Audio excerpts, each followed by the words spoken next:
உடல் உறவுக்கு பின் குளித்துவிட்டு கோவிலுக்கு போகலாமா என்று நிறைய பேருக்கு பெரிய சந்தேகமாக இருக்கும். கணவன் மனைவி இருவரும் ஒன்றாக இருந்த பின் குளித்துவிட்டு கோவிலுக்கு போகலாமா போகக்கூடாதா, அது நல்லதா கெட்டதா என்ற மனக்குழப்பம் பல பேருக்கு இருக்கும். இதை தெரிந்து கொள்ள இந்த பொதுநலம் வீடியோவை முழுமையாக பார்க்கவும்.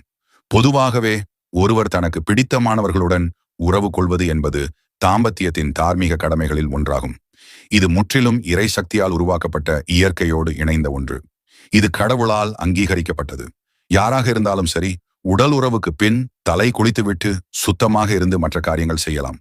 கோவிலுக்கு செல்வது, பூஜை அறையில் விளக்கு ஏற்றுவது, பூஜை செய்வது என்று எல்லா கடவுள் காரியங்களும் செய்யலாம். ஆனால் கண்டிப்பாக இது அனைத்தையும் தலை குளித்துவிட்டு தான் செய்ய வேண்டும்.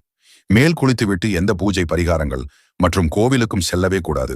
கோவில்களுக்கு மற்றும் குலதெய்வ கோவிலுக்கு செல்லவது ஒரு வாரம் முன்னரே முடிவு செய்து விட்டீர்கள் என்றால், முடிந்தவரை கோவில் செல்லும் வரை அந்த ஒரு வாரம் ஒன்றாக இருப்பதை தவிர்த்து கொள்வது மிகவும் நல்லதும்.